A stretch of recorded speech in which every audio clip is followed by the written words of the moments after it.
Hello bachcho, let's read the question. The question is a parallel plate condenser with a dielectric constant K between the plates has a capacity C and is charged to a potential V volt.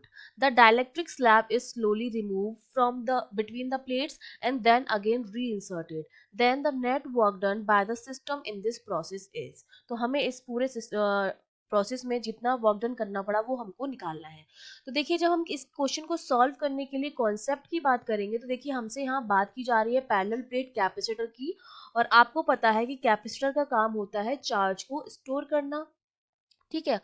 और जितना charge ये store करता है वो हमारा क्या होता है, प्रोपोर्शनल होता है पोटेंशियल डिफरेंस के, है ना। तो यहाँ से जब हम प्रोपोर्शनल का साइन हटाते हैं तो Q इक्वल्स टू मेरा क्या आता है, CV आता है। यहाँ पर जो C है वही क्या होता है, कैपेसिटेंस होता है। ये जो C है वही क्या है, कैपेसिटेंस है। जब हम पैरेलल प्लेट कैपेसिटर की बात करते हैं तो पैरेलल प्लेट कैपेसिटर की जो कैपेसिटेंस है वो किस तरह देते हैं, ये दो प्लेट्स हैं, ठीक है। और ये इनके बीच की क्या है, डिस्टेंस है। और ये इनका क्या है, क्रॉस सेक्शन एरिया है। तो इसका पैरेलल प्लेट कैपेसिटर का जो सी होता है that is given by A epsilon not upon D. अब जब हम इसके बीच में कोई स्लैब इंसर्ट करते हैं इस पूरे स्पेस में जिसका डाइलेक्ट्रिक कांस्टेंट के है, ठीक है, तो हमारा जो C है ये चेंज हो जाता है, C डैश हो जाता है।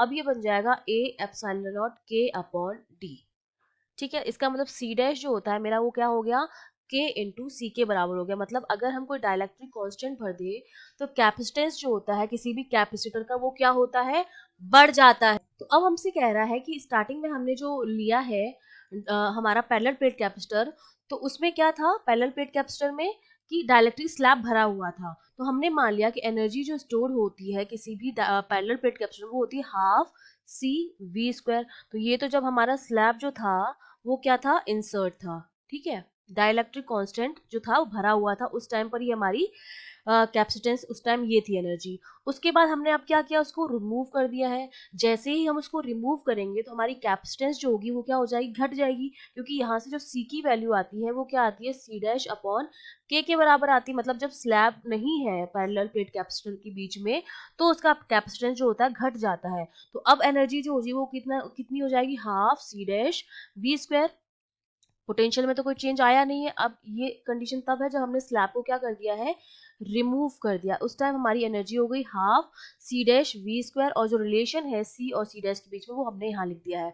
मतलब ये जो एनर्जी होगी वो पहले की एनर्जी के कंपेयर में कम स्टोर होगी। लेकिन अब हमने क्या किया, वापस से उसको रीइंसर्ट कर दिया है। तो एनर्जी जो अब हमारी हो जाएगी वो वापस से कितनी हो जाएगी, हाफ सी वी स्क्वायर हो जाएगी।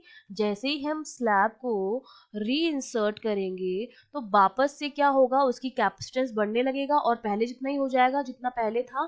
तो अब देखिए जो चेंज आ रहा है एनर्जी में वो हमारा कितना आ रहा है, डेल्टा यू की जो वैल्यू आ रही है क्या आ रही है, जीरो आ रही है। तो चेंज इन पोटेंशियल एनर्जी अगर चेंज इन एनर्जी अगर जीरो है हमारा, तो जो वर्क डन होगा जो हमारा चेंज इन एनर्जी के बराबर होता है वो कितना आ जाएगा, जीरो आ जाएगा। इसका मतलब इस पूरे प्रोसेस में हमें किसी भी तरह का कोई वर्क डन नहीं करना पड़ेगा। तो हमारा वर्क डन होगा zero. That means option D is correct. I hope you understood well. All the best.